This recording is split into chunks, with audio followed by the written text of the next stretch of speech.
கோமாதா பசுலட்சுமி ரமணாசிரமத்தில் எப்படி வந்து சேர்ந்தது அப்படின்னு பார்க்கலாம். 1926 ஸ்ரீ ரமணாசிரமம் ஆசிரமவாசிகள் சிலர் அருணாச்சலம் பிள்ளை, பகவான் ஸ்ரீ ரமணர், ராமநாத பிரம்மச்சாரி தீட்சர் எல்லாம் இருக்கிறாங்க. ஆசிரமவாசி பேசுகிறாங்க. அங்கே வர்றது யார்? அருணாச்சலம் பிள்ளை மாதிரி இருக்கே, பசுமாட்டையும் கண்ணுக்குட்டியையும் ஓட்டிட்டு வர்றார். பசுமாடா? என்ன பிள்ளைவாள், பசுவையும் கண்ணுக்குட்டியையும் சந்தையில் வாங்கி பகவான் கிட்ட காட்ட வந்தா போல இருக்கு. அருணாச்சலம் பிள்ளை சொல்கிறாரு, காட்ட வரல, காணிக்கையாக கொடுக்க வந்திருக்கிறேன். ஆசிரமவாசி கேட்குறாங்க, என்னது பகவானுக்கே கோதானமா, என்ன விசேஷம்?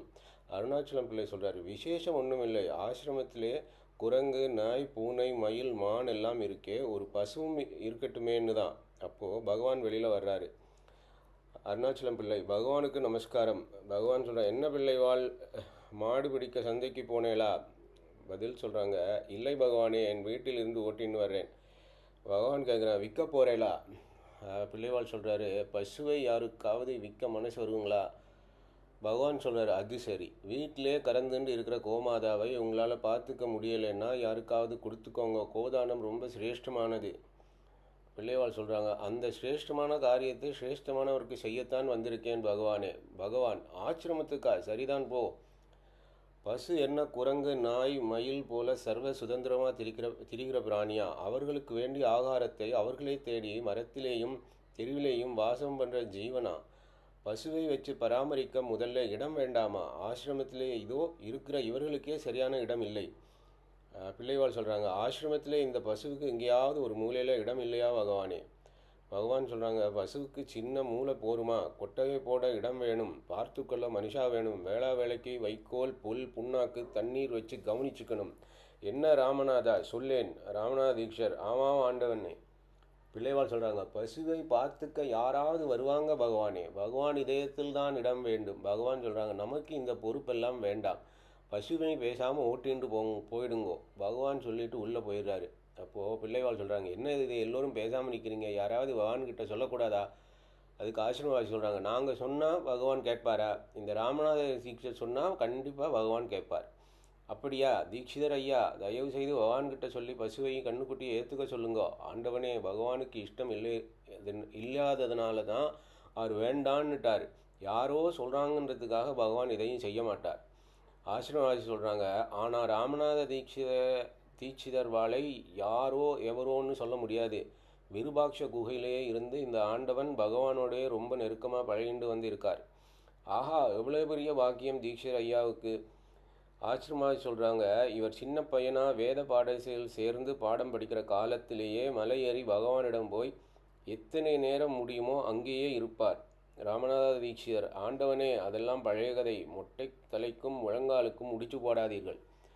ஆசிரமவாசி சொல்கிறாங்க, பகவான்கிட்ட சின்ன வயசுலேயே இவ்வளவு அந்யோன்யமாக பழகி அவர் கூடவே இருக்கிற நீங்கள் வேண்டினா பகவான் கண்டிப்பாக தட்ட மாட்டாருங்க.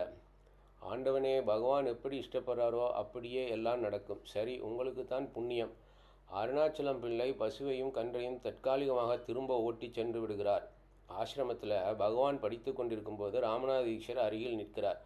ராமநாத தீட்சர் ஆண்டவனே என்று சாஷ்டாங்கமாக நமஸ்காரம் செய்து எழுகிறார்.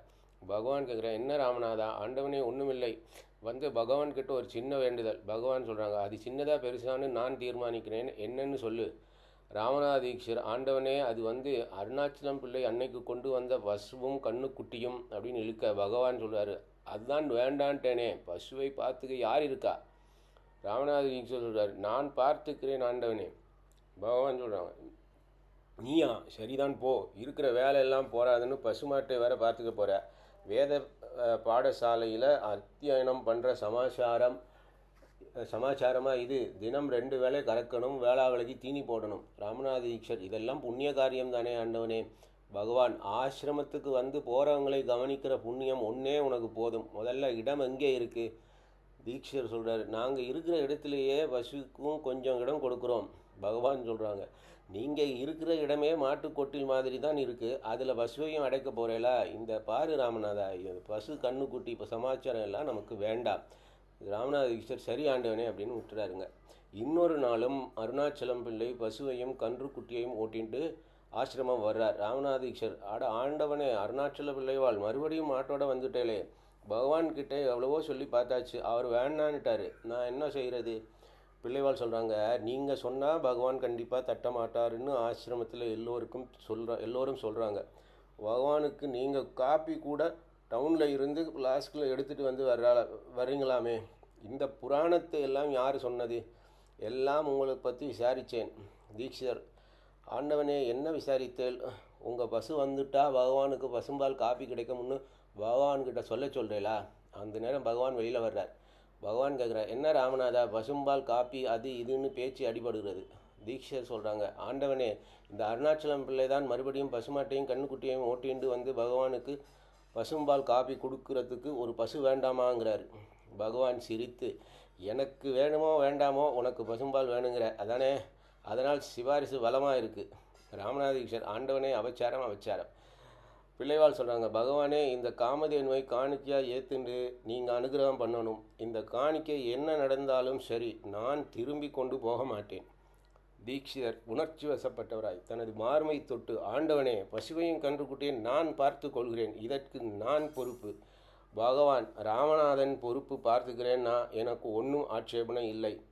பிள்ளைவாள், மகாபாகியம் பகவானே. பகவான் உள்ளே போகிறாரு. தீக்ஷிதர் அருணாச்சலம் பிள்ளையை நோக்கி, ஆண்டவனே, இடம் பார்த்து கொட்டையை போட்ட உடனே சொல்லி அனுப்புகிறேன். பிள்ளைவாள், ரொம்ப ரொம்ப நன்றி தீக்ஷிதர் ஐயா. ஆசிரமத்துக்கு உங்கள் மூலமாக இப்படி ஒரு கைங்கரியம் செய்ய நான் எவ்வளவோ புண்ணியம் பண்ணி இருக்கிறேன்.